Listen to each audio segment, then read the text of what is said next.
tell me it's humid without telling me it's humid. Yeah. Hi friends, how are you? Welcome to my channel. My name's Lisa, also known as Fiber Nymph, and today is Monday, July 6th. We are just off of a long holiday weekend here in the US for Independence Day. Also, this year was our 250th birthday of the country, so that is notable. And we did absolutely nothing exciting to celebrate other than the fact that I made macaroni salad, which is not something that I do very often. And so that was celebratory macaroni salad for Bill and I as we were here by ourselves, listening to our neighbors blow stuff up all around us. Awesome. And also a belated happy Canada Day to my Canadian neighbors of the northern border area. Woo, woo.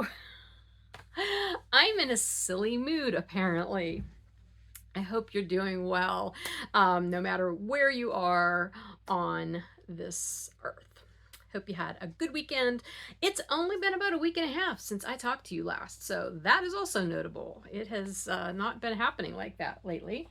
But welcome. If you are here for the first time, thank you for checking the podcast out. Yes, I do tend to be a little silly, a little scattered, but it's all in good fun. It is all meant to be here for your amusement and consideration, and also my own. And if you're a returning viewer, thank you. You know what you're in for. So I will have show notes in the description box below the video here on YouTube. That is where I will link all of the projects that I talk about. You will find links to my project pages both on Ravelry as well as on my project blog, which is called My Favorite Day. I will have links to anything else notable that I talk about. If there's something I discuss in this video and you can't find information about it down there, feel free to leave a comment and I will be happy to get back to you and hopefully be able to respond with something helpful.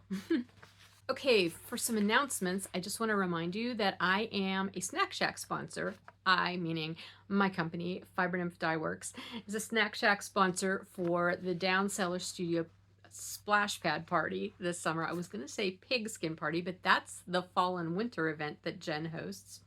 The Splash Pad Party runs through the end of this month, the end of July, and it is hosted by the delightful Boston Jen of the Down Cellar Studio podcast. So please check that out. If you do use any of my products, you will get some bonus points for the projects that you submit. What else? I will be doing an update in the shop this week, hopefully by tomorrow, latest by Wednesday. And I will have a whole new drop of Serendipity stripes that are summer inspired. I did them a little bit differently this time. Usually my Serendipity products are just that. They are just colors that I decide I want to put these together and see what they're going to look like, for no reason other than that I think it would be fun. This time the Serendipity colorways are ones that are inspired by specific pictures in my camera roll of some of my favorite summer pictures. I use those as my inspiration. They do remain serendipity though, in that they are not repeatable. I don't have recipes written down for any of them, but they are inspired by specific pictures. So those will be a part of the listings. I am going to insert a little montage here because I do not have everything with me, because there is both yarn and fiber for all of these. I realized I didn't have any fiber braids in the shop right now, which is terrible because it's Tour de Fleece right now. I should have thought ahead, although I was also off work for 3 months, so you know, not much I could have done about it anyway. But there will be fiber braids in the shop as well as Serendipity stripes. So here's the montage.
Okay, and I cannot remember if I mentioned it last time I talked to you, but I have returned 3 of the die to order listings that I used to always keep in the shop. They are back in the shop, and that is die to order inversible sets, like the classic 2-color inversible sets, die to order inversibles, die to order semi-solids, both full skein and then mini skeins. So those are all in the shop. You can order from those at any time. I did change up the inversible color combinations that are available in that listing, so you might want to check that out. I added some newer ones in. I think I took a few out. The semi-solid colors are my basic line of semi-solid colors that I've carried for the last couple of years. So you can check those out. Those are there. And the best way, as always, to know when new things are going in the shop, when this next drop of these serendipity things are going to be in there, is to be on my newsletter list.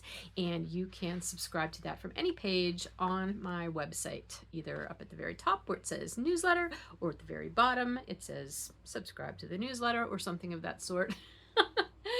That's the best way to know. I don't send very many newsletters out, maybe once a week. Usually that's about it.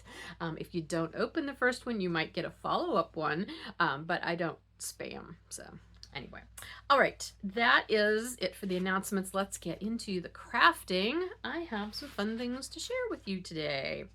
I'm going to start with this cute little thing, just because I did it on a whim, literally sitting here on my couch in my office. I probably did it in an hour, maybe. It's just this silly little mat. When I showed you my finished projects last time, there was the Touchstone Shawl that I had knit out of Feederbrook Farms Entropy DK. And I used almost all of that yarn. The only thing I had left was 6 little balls, and they were each about 2 grams each. There was 2 of them from each of the skeins of yarn that I used in that shawl. And they were just sitting here on my table, and I thought, what am I ever going to do with these? Like, they're so small, and I'm trying to get better about not being a hoarding little gremlin and keeping all of my tiny, tiny little balls of yarn that don't end up getting used very often. So I was about to throw them out, and I looked at them, and I'm like, I can make something with those. And so that's what I did. I sat down and I crocheted this little granny square, I don't know what you want to call it. It's a little mat. It's a little bigger than a coaster. Obviously, you can see by the size of my hands there. I have pretty normal sized hands. Yeah, but it's just a little granny square. And then I did a single crochet around the edge. And then I put these cute little itty bitty tassels on the corners. And it's just been sitting here, and I sit things on it. I use it as a coaster. If I bring a snack in, I'll sit my little plate with my snack on it. It just makes me delightfully happy. And so it was, I need to unplug the router, but I guess I can do that, right? You can do that. Why do you need to do that, though? Because I have to plug it into the other thing. Oh, you mean downstairs? Yeah, it's momentary. That's fine. Yeah, I'm not on there. Okay, I don't know where I was, but anyway, we've had issues with the internet. I haven't had internet in 2 days. They finally came and fixed it today, and he's taking care of something downstairs to make sure that hopefully it doesn't get blown up again the next time we have a storm, because that seems to be the theme of our summer this year. Okay, so anyway, this was just my little impromptu project. I'm super happy with it. It was fun, and I guess it goes to show that you can just use tiny little bits of yarn, you know, and make things. I mean, I know that, but when you end up with bags and bags and bags of tiny little balls of yarn, sometimes that can feel overwhelming. So maybe the key is to just use them up before they end up in a bag. I've also found that if you have any creative reuse stores near you, a lot of them will accept bags of tiny, tiny leftovers. I'm giving a bunch of yarn away. I've already sent some to a couple of friends that was yarn that I thought they each might like, and I was glad to be able to do that. But then I have a whole lot of other just really random yarn. And my daughter's one roommate is a crocheter, and their girlfriend, I think, crochets or maybe knits. I don't remember. I've not met that person. But I asked the roommate, I said, hey, would you be interested in just a random bag of a lot of yarn? You can keep it if you don't want it, you know, whatever you don't want, feel free to pass on. And they were like, absolutely. And they were so excited. And I'm like, you are doing me such a huge favor. Thank you so much for taking this stuff. And they were like, oh, you have no idea. You are doing me a favor because you are giving me yarn and I want yarn. And I asked them specifically, I'm like, hey, I've got these bags of like really small quantities of leftovers. Like, is that something you could use? And they said, you know what, if I can't use it, I will take it to the creative use reuse store in Pittsburgh. I think I knew there was one there. I guess I just didn't think about it, but they apparently go there fairly regularly. So I was super happy that that yarn will end up going somewhere where it will hopefully get reused. So yay for that and using what you have, because that is sort of the theme of my year, aside from big storms that want to keep blowing things up and causing disasters. That's neither here nor there right now. But yeah, using what I have, starting where I am, using what I have, doing what I can. That is the theme of my year. I have taken that on in recent months. And so here you go, or there I go. All right, that is my first little finished project, but I do have a bigger finished object that you did see last time, and it is this mammoth granny stripe market bag. I told you she was going to be a big girl. Holy moly, look at this thing. So this is this is based on a pattern that I purchased from Etsy, and it was called Granny Stripe Market Bag, and it was by Crochet by Cat UK, I believe. I will put the whole proper name down here. Yeah, so as I told you last time, I started it. I used DK scraps. This is a lot of DK weight scraps, and the pattern had called for Aran weight yarn. And so since I was using a lighter weight yarn, I thought, okay, I'll do a couple extra increases in this bottom circle that doesn't lay flat because I'm not good at circles crocheted, but it's still a bag bottom and it works fine. So I did 2 extra increase rounds, and somehow between that and the fact, it's actually probably more the fact that I did not follow the instructions for picking up to do the granny stripes. I picked up way too many. This ended up being huge. So I did end up doing several decrease rounds throughout the body of the bag. I want to say maybe 4 or 5. I don't remember. I know I did one at the very end up here before I started doing this band for the handles.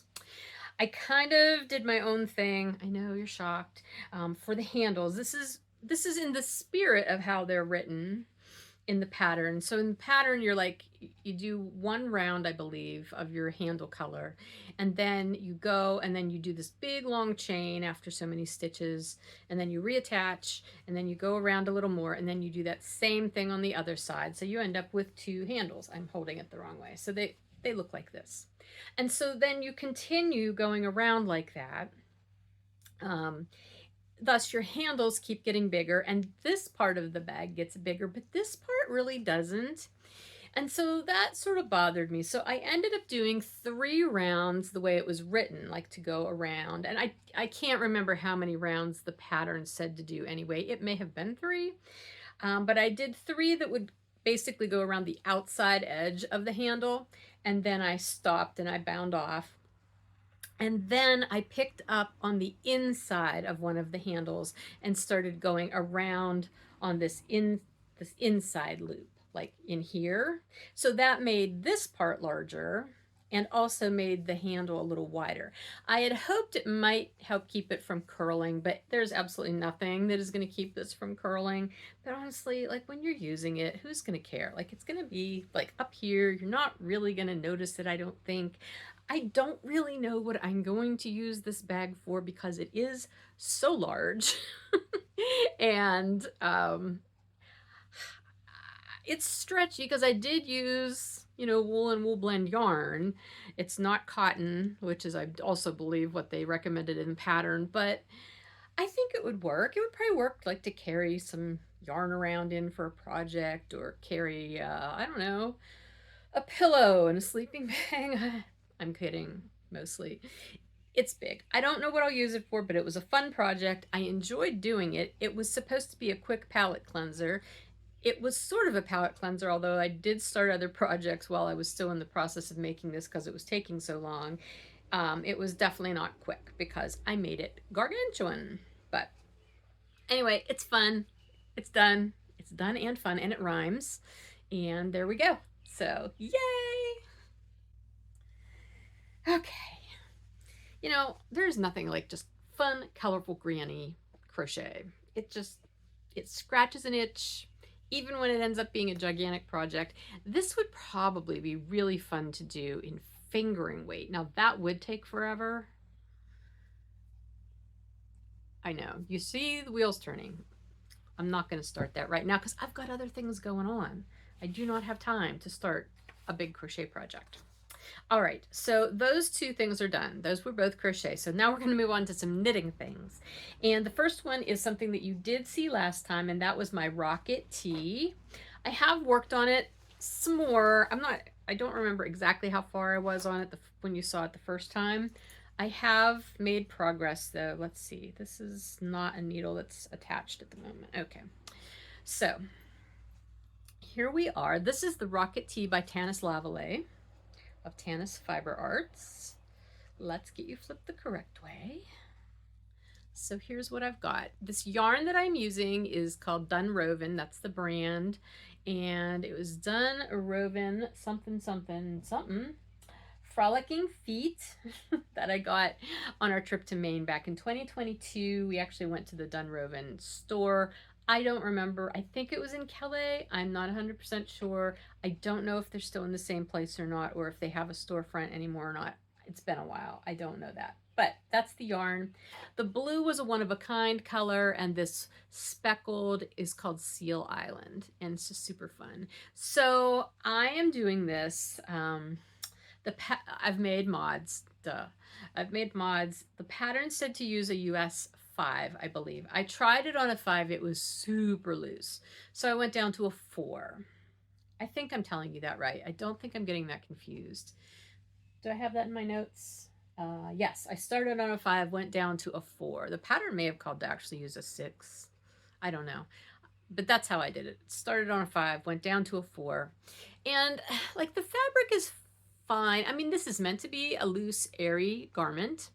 But as I got into it, I thought, you know what, since this upper part, so I'm showing you the back. This is like the back. This is raglan, obviously. Or maybe not obviously. It's a raglan design there. You can see the raglan increases, which are yarn overs, which I'm terrible at doing these because I always end up losing track of a yarn over and something shifts and I don't notice for a few rows and I'm not going back. So I think one of my raglans is definitely kind of borked up. And then this morning I was working on it and I dropped stitches, including one of the raglan yarn overs. And oh my gosh, I don't think I picked it up absolutely correctly, but I think it looks okay. It'll be okay enough. Anyway, I had the realization that since I am working this flat, I could do what I have done on some other projects that are knit flat, some other garments, when I'm not getting the gauge I want, and I'm knitting on a larger needle. So I'm knitting on the 4, and then I'm using a 3, which is what this one is, to do the purl row. It not only helps to even out the fabric and the gauge, like get it a little more where you want it, but it does help even out my stitches because I'm a continental knitter, and when I am doing a lot of purling, it tends to get very loose. And so by using the smaller needle, it keeps the tension closer to what the knit stitches are, and I'm less likely to row out, and where you get those weird kind of gappy things going on. And so that's working pretty well. It will join in the round, and I will go to just working with the US 4 at that point. I won't need the 3. So it's coming along. I would probably be making more progress on it if I hadn't started a second garment. I know, like, Lisa, what are you thinking? You can't get 2 sweaters done at once. I can. It's not the best way for me to function. I'm trying to think if I've ever finished 2 garments, like worked on them both at the same time and gotten them both done at a reasonable amount of time. I'd have to think about that and like go back to my project pages and look. Nothing is coming to mind on that right at the moment. However, I am enjoying this. It's not the most exciting knit though, because it is a lot of knit and purl. Just knit and purl and knit and purl with those yarn overs. It's a memorizable pattern though, so it's easy in that respect. So it's been good for like, you know, watching TV or something, watching a movie. But and it's also good for like first thing in the morning before I'm fully awake.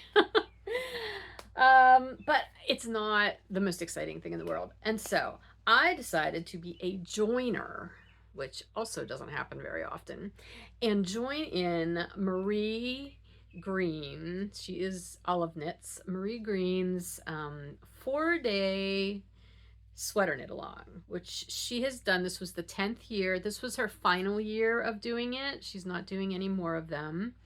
But I am a member of her knit camp. As a knit camp member, we got the pattern early. So I actually could have started earlier than I did. I didn't log in to find out that fact until almost when the public was going to cast it on anyway, so it didn't really matter much to me. But I'm sort of excited to be doing this just from the standpoint that it is something that, you know, a whole bunch of other people are also working on. And even though that's like, I'm not a big joiner in that way, it's fun to do. It's something different, so you know, I'm trying it. Here's a cute little picture of Marie wearing one of her samples. There's a cardigan version and a pullover version. Did I tell you the name of it? It's called Watermark. Watermark by Marie Green. Olive Knits is her design company name. And it's a very simple lace. It's all over lace, but the lace pattern itself is it's an 8 row chart. Very memorizable. I memorized it when I swatched. Yes, you heard me say that right. I swatched. Not only did I swatched twice. I know. I'm impressed with myself. My first swatch, I swatched with one of the leftovers kind of skein that I had from my hip recovery combo spin. And I absolutely loved how this looked on here. It's bang on with gauge, like absolutely perfect with gauge. However, this is not what it would look like if I was using the actual 2 giant skeins that I have, because this one was just the leftovers on one bobbin and I plied it from a center pull ball. So it's really kind of a gradient look. It's sort of stripy, gradienty, and that's not at all what those other 2 skeins were. And I realized that those other 2 skeins would be way busier, and I think the lace pattern would probably have gotten lost in it. I was really sad when I realized that though, because this is just so perfect. Just so perfect. Now, obviously I did not soak and block this one, so it may have been off a little bit, but honestly, as it is knit, I think once it blocked, it would have been perfect. So anyway, that was not to be. I was responsible and a big girl, and I thought, okay, that's not the one I'll do. But I did swatch using the yarn I am using, which is this yarn called Lioness. It is from Blacker Yarns. You know I love my Blacker Yarns. Lioness is a pure wool with linen. Okay, let me see if I can actually read you what you know what, I have it written in my show notes because I can't read this tiny little label and I don't have glasses with me.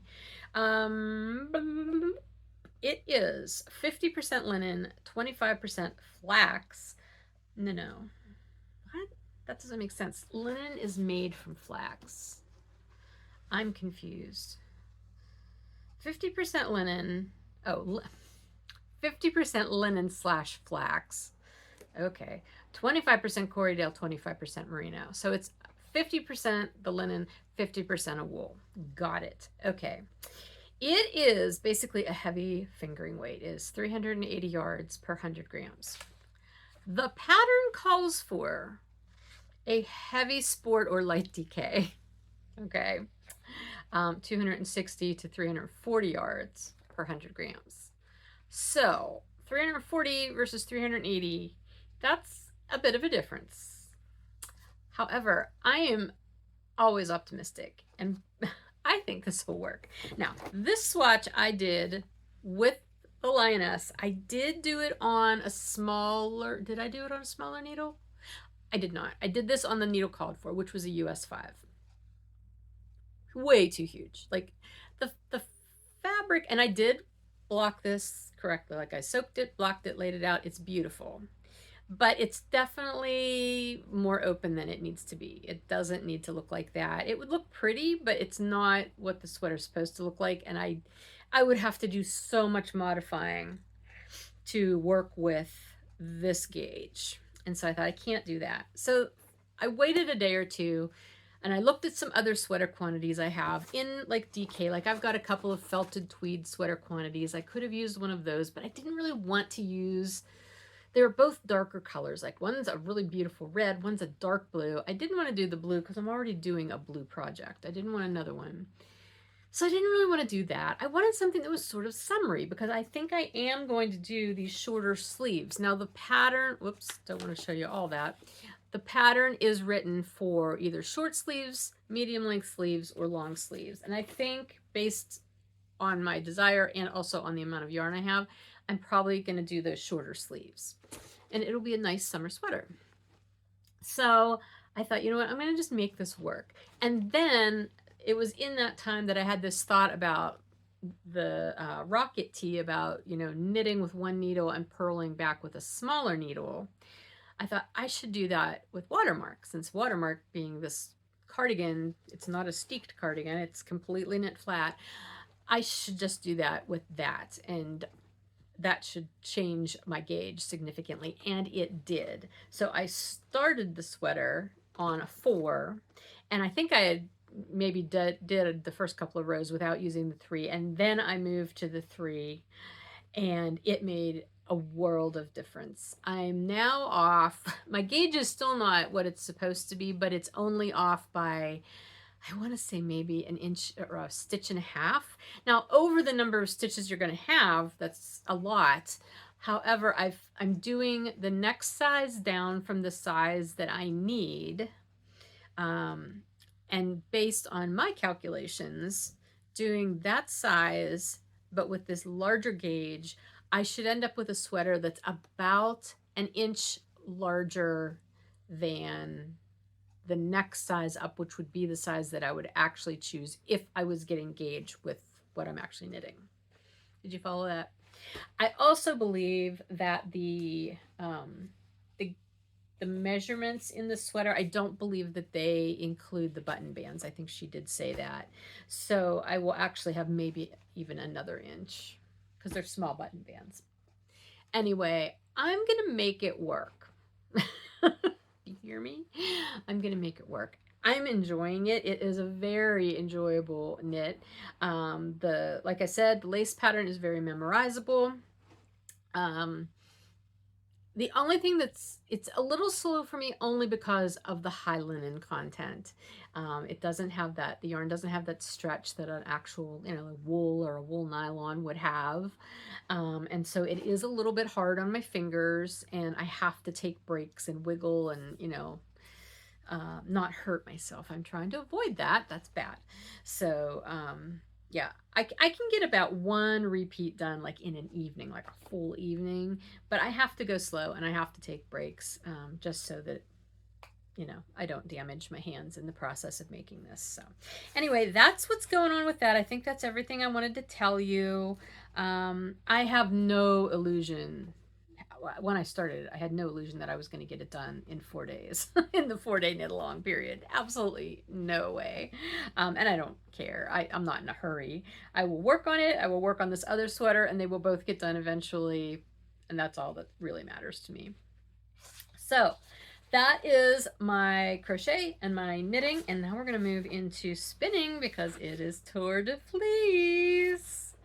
Did you guys see I did put up a video the other day of what I'm planning to spin. My Tour de Fleece plan video is up on the channel already, so you can check that out if you would like to.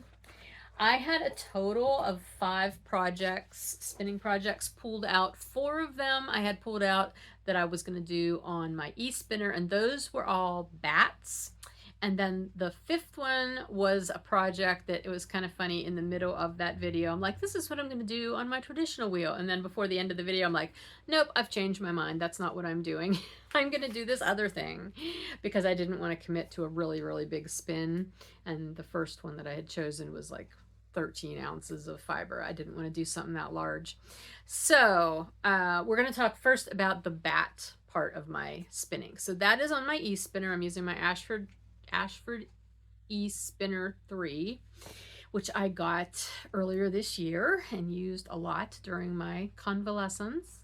And so the bat project, there are 4 bat projects. I have a bin that is mostly bats in my fiber stash, and I would really like to whittle that down.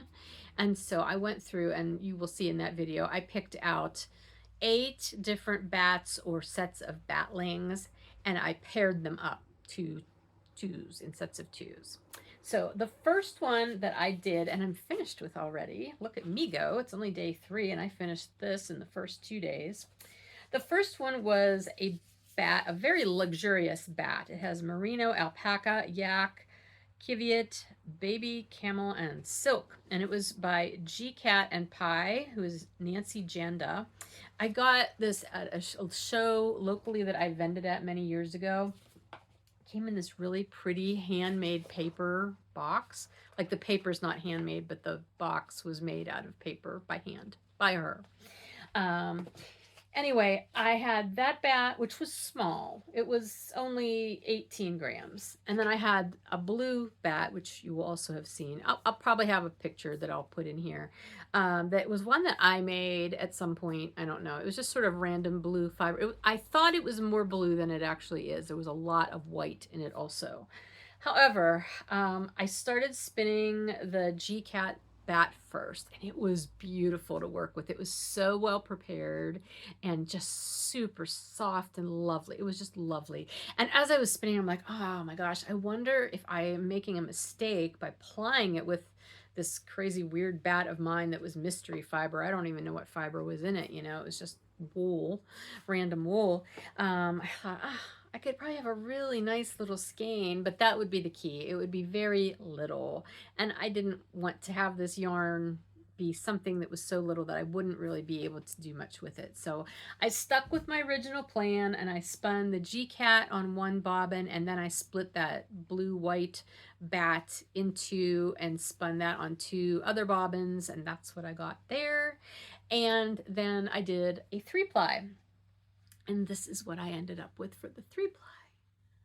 And it's pretty. I mean, it's not a lot. It's under 100 yards. It's not soaked yet. I'm going to do all my soaking at the end, I think. I think it was like 77 yards or something of a 3-ply. So, I mean, obviously it's not going to be a big project. But anyway, but there was a little bit of the G-Cat left. So I do have a wee tiny little chain plied skein of my luxury flat fiber. Just, I don't know, probably won't do anything with it, but it'll be a little memory of that pretty fiber. So that was my first project. And then this, was it this morning? No, it was last evening. Wait, yeah, last evening. I started my second project, and that was a bat from Knit Spin Farm. I will put the picture. Oh no, did I bring that in here? Wait, hang on. Back here. Hold on, I gotta get it. It's behind me.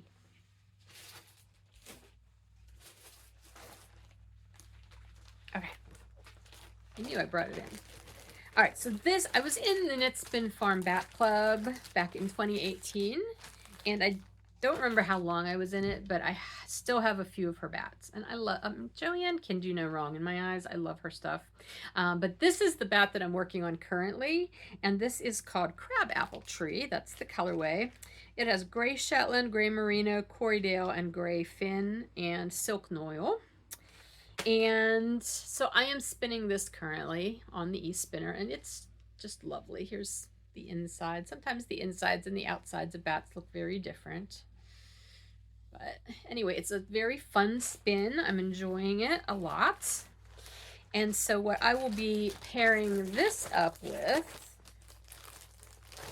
will be this set of batlings from Hobbledehoy. I'm trying to... I keep misspelling hobbledehoy when I try to write it in things. It's an interesting word. Anyway, hobbledehoy is not dying anymore, but I do have some of her stuff. So this is called the Golden Snitch Batlings, and these are the colors they are. So I thought that would go together pretty well. Sorry, I know the light isn't great in my office, but it's the best place for me to be temperature-wise because I had the air conditioner on until right before I started, so it's pretty humid today, as we noticed at the beginning of the podcast. So anyway, these have merino, bamboo, soy silk, sari silk, and gold sparkle in them. So this was 2 ounces. This is more than 2 ounces. So there will be some of this left over, but I think it'll be fine. Whatever's left over, I will just probably 3-ply into a little tiny skein of its own, and it'll all be good. So that's my current project and my second Tour de Fleece spinning project. I haven't gotten to spin yet today, but hopefully I will get to do that before the day's end. And then the project that I showed you in that other video that I was going to do on my traditional wheel, because I didn't want to commit to that big 13-ounce spinning project. And I had pulled out a braid that I had called Flower Shop Inferno by Diabolical. Diabolical also does not dye anymore. This was 50% alpaca, 50% tussa silk. And this has been in my stash for a really long time, and it's beautiful. I will take some of the fiber out and you can see it. It is lovely. Look at that shine. Look at those colors. Just amazing colors.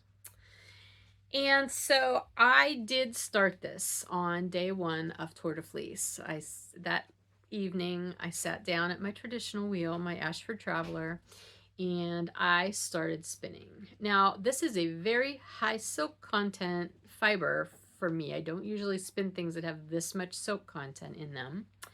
And I next to never spin alpaca.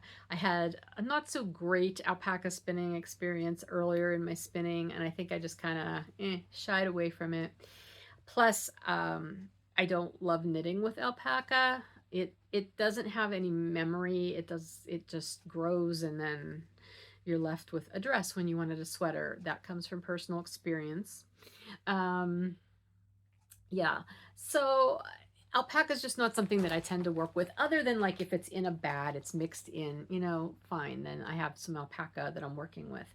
Anyway, I started spinning this and it is beautiful. The silk spins just like a charm. It's lovely. The alpaca, however, was surprisingly coarse. I don't know what I was expecting. It looks very smooth and very not coarse, uncoarse, I don't know, smooth. But as it was going through my fingers, something about it was bothering my fingers and my hands as I was manipulating it. And I thought, well, that's weird. I wouldn't expect that, especially with this much silk mixed in as well. And so I did a chunk, maybe, I don't know, about this long. Maybe I did 2 of those. I don't remember. It wasn't a lot. But I did that much and I'm like, I had to stop. It hurt. I wasn't enjoying it. And so I thought, okay, I need to think about this. I'm going to wait and see, like, if my hands are still bothering me in the morning. I don't know. They weren't. However, even as I sit here and I feel this fiber, it's like there is something tactile that is just not doing it for my hands. And I don't know, maybe I have an issue with alpaca skin-wise or something. I don't know. But again, the fiber itself is lovely, and I don't think it's a problem with the fiber. I think it's a me problem. So I am very much thinking I don't want to spend more time trying to spin this and see if I can make myself like it, like the experience of it, if it's just going to keep hurting my hands. Does that make sense? I have enough, you know, with that linen yarn. Like, I'm already taxing my hands a little bit, so I don't want to make it worse. So I think I'm going to cut my losses and stop on this spinning project. And I will pick something else to do on that wheel. However, I'm not ever going to spin this. So I'm just going to put this out there. If there's anybody watching who thinks they might like to give this fiber a go, I would be happy to mail it to you. Leave a comment, first come, first serve, email me. Actually, don't leave a comment, email me, lisa@fibernymphdyworks.com. Yeah, don't leave a comment, because that opens up weird stuff sometimes. You get spammy things. Feel free to email me. And if you would like it, whoever emails me first, I will be happy to mail this out to you so you can give it a try. Again, it is beautiful fiber. Diabolical did lovely work. I've used a lot of her other things. I've used yarn of hers. I think I've done other fiber of hers. Again, she's not dying anymore, but yeah, I would like to just see it go to somebody who can actually use it and enjoy it, who it's not going to bother their hands. So if you know that alpaca is good for you, then this might be the right thing. All right, so I don't know what other skein I'm going to use or braid I'm going to use. I did not look yet. My hunch is what I want to do is I would like to pull out a braid that will be something that I can do a 3-ply 2 ways thing with to make sock yarn. So it would have to be something that has some silk content in it because I don't have any yarn. I know I don't have any fiber that has nylon. Yeah, I don't have, but I could do like bamboo or silk content would be good. And Carol from A Stitch in Time has done spinning projects, the 3-plies 2 ways. So it's like you divide your fiber braid in half, and then you spin half of it just end to end, and then chain ply it. So you get a chain plied 3-ply.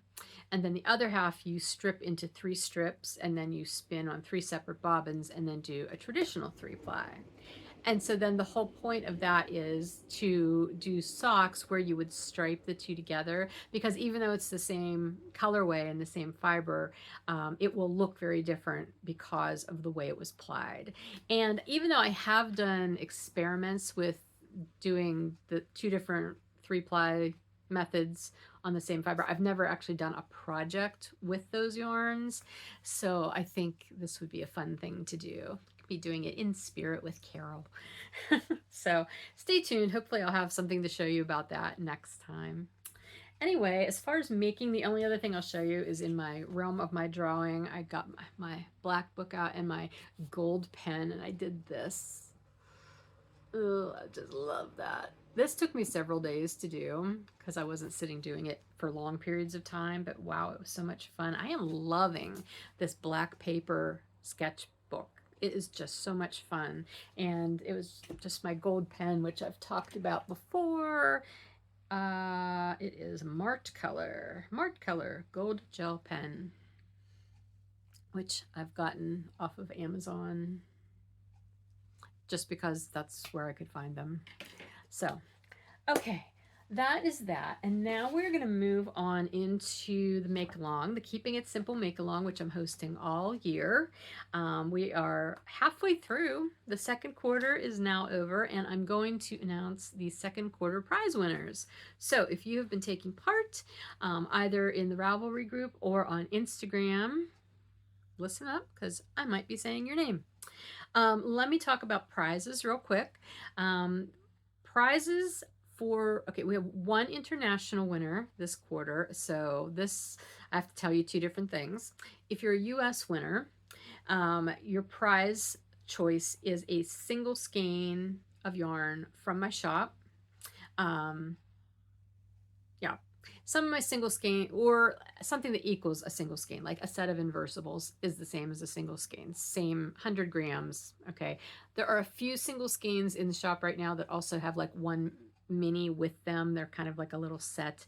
If you pick one of that, that's fine too. So single skein, if it has a mini with it, that's fine, or set of inversibles. Just go to the shop. Tell me what your top 3 choices are, because if one sells or somebody else already picks it before you let me know, then I'll have a backup. And email me your mailing address and your top 3 choices, and I will get that out to you as your prize. For my international winner, as I've discussed earlier this year, because of the prices of shipping, it just makes it not feasible to ship out prizes when the value of the prize is almost the same amount as it costs me to ship. So I would rather just have that money go towards your prize. So you have the choice of either a $25 gift certificate to my shop, or you can choose $25 worth of patterns that I can gift to you through Ravelry or through another source. If there's another source that I can gift patterns to you through, that's fine too, if you can let me know that. But that would be your option there. So, all right, for our winners, we have our chatter winner, and this is from the chatter thread in the Ravelry group. We had posts 1233 through 1867, and random number generator chose post 1540, and that is Cat in a Pickle. And Cat, I know that's not your first name, but you don't have your first name on Ravelry, so I hate to say it in public. Anyway, congratulations. Katina, that's what I always think of. Katina Pickle. I know that is not your name either. Anyway, congratulations. Thank you for being a part of the group and chattering with us. And you are our international winner, obviously. So please get back to me and let me know which of those two options you would like for your prize. And if you pick patterns, let me know which patterns you would like, up to $25 in US cost, I guess, the price. US dollars. Words. Okay. Moving along. The Fiber Nymph Dye Works finished object. So there is a Fiber Nymph Dye Work. Gosh, I can't talk. Fiber Nymph Dye Works component to the make along. So if you are making things with my yarn or my fiber, you can enter finished objects into that thread. And for the second quarter, we had posts 33 through 71 submitted, and number 46 was the winner, and that is Nicole Pearl. She knit a pair of socks out of a recent club colorway, Burst. So congratulations, Nicole. Let me know what you would like as your prize from the shop. The second quarter challenge, which was to try something new to you, something that you considered a new thing in your crafting. There were entries 2 through 18, and random number generator chose post number 11, and that was Pepper RN, who is Pam. She used a new to her heel on a pair of socks that she made. So congratulations, Pam. And lastly, our Instagram winner. I'm not gonna rant about Instagram this time. I want to so badly because it just continues to be, but I'm not going to. So there are 1 through 77 posts accessible to me on Ravelry, or not on Ravelry, on Instagram. Let me say this because I just had this thought. If you are using the hashtag, which is this hashtag, FTWKIS 2026, if you're using that hashtag on Instagram, your account has to be public. Either that or we have to be friends on Instagram. Otherwise, I will not be able to see your projects, and then I won't be able to choose you as a winner. That could be part of the problem. So make sure that your profile is public, or that we are friends in my Fiber Nymph Dye Works account. Not my Fiber Nymph account. It has to be the Fiber Nymph Dye Works account. Okay. Anyway, Instagram, there was 1 through 77. I chose number 48, counted through 48, and that was Hockey Rachel. And Rachel had a finished skein of hand spun pictured. So yay, congratulations, Rachel. All right, everybody, again, please email me, lisa@fibernymphdyworks.com. Let me know what your top 3 prize choices are, except Katina, Cat in a Pickle. Please let me know which of the 2 prize choices you would like and how to get them to you, and we'll all be good. Okay, so quarter three is underway, and the third quarter challenge is gifts. So originally I had said that that would mean like end of the year gifts, like holiday gifts, also like any holiday decor items that you might be making. But I've since broadened that a little bit. It can be any kind of gift you're making, like if it's a birthday gift or a baby shower gift or something. It doesn't have to be something specifically end of year holiday related, as long as it's for like a specific person, then that's a gift. Although I'm also choosing to include charity items because I know a lot of you like to knit charity stuff. So even though that's not for a specific person, it's for a specific cause, like a specific type of cause. So those are the things that will qualify for the quarter three challenge. Otherwise, please just take part in the chatter or on Instagram with the hashtag, and I will do the quarter three prize drawings at the beginning of October, because it obviously will be for July, August, September. So I don't think I really have anything to share with you that I did exciting. I did try one new recipe. It did not turn out that great, and I'm not even going to bother sharing it. So we just won't go there. I don't know. Some of the things I'm working on, oh, gifts. I feel like I keep changing things. If you have gifts on your needles now or on your hook and they're whips, those will count for the third quarter challenge. I need to make that little amendment in the rules and also make that announcement in the Ravelry group, because someone just asked recently if they were understanding the gift thing correctly, and I didn't think about that for this third quarter, but we will make that. Whips will be allowable for the third quarter challenge. Okay, other than that, life. Not really a lot going on. Still waiting for my car. Bill got the transmission out of it. It's at the transmission shop getting fixed, so my car is still sitting there looking sad. But that's okay because I have other ways of getting around, or I can just stay home. Staying home's nice too. My garden is progressing. I should have taken pictures. I was just down there earlier today. Two of my tomato plants have flowers on them now. That's exciting. What else is going on? The peppers aren't doing a lot. One looks like it's about to bud, but they're going a little slowly. My zucchini, one of my plants has a teensy-weensy little zucchini on it. That's super exciting. And the potatoes are looking very potato leafy, so I'm hopeful about the potatoes. Nothing else. Like the celery, I have celery plants that are just looking like very, very tiny celery, so I don't know what they're going to do. Yeah, the sunflowers, some of them are doing pretty well. Some of them are kind of but considering the fact I dug them out of my yard from where bird seed had dropped and they sprouted, I figure if they're doing anything at all, that's a good thing. Other than that, we have a lot of raccoon antics going on our deck. We have a raccoon. I think maybe I told you about this before.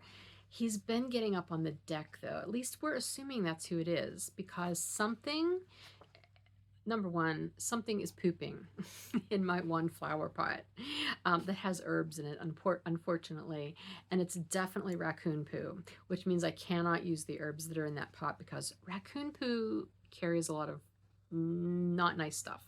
You can't eat stuff in that pot. Okay, which it's my stevia, which, you know, not end of the world, but I would like to have been able to use it because it actually looks really good. My other herbs are dying off. I don't know, not having a good herb year. But anyway, so yeah, it's doing that. And then another pot on the other end of the deck, it has suddenly started digging flowers out, like just completely digging them out and throwing them onto the deck. Like, why do you not like my flowers, dude? So I don't know what the deal is there. I'm sure he's looking for like grubs or something, but there are so many other things he could be doing that, like other places.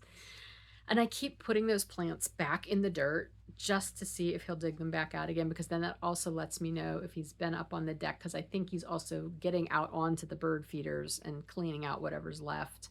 Because we've been going through a lot of bird seed this year, like more than usual. And at first we thought, well, the birds are just really hungry. And then I think I realized that it's actually the raccoon eating the regular bird food. So now I've started just every day I go out and just put like a few inches of bird feed in the feeders just so that the birds have something. I do that first thing in the morning usually.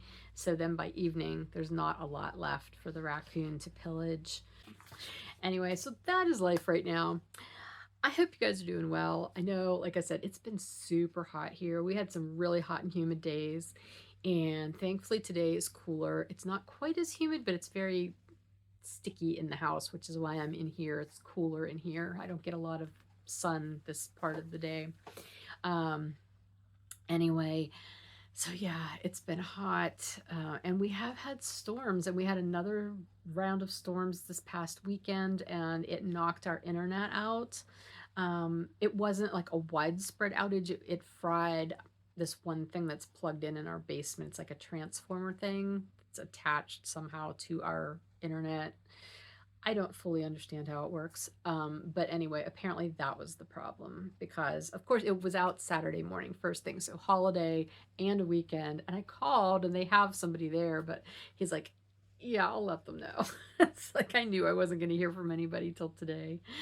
And I didn't. And so I called back again this morning and they're like, yep, you're on the list.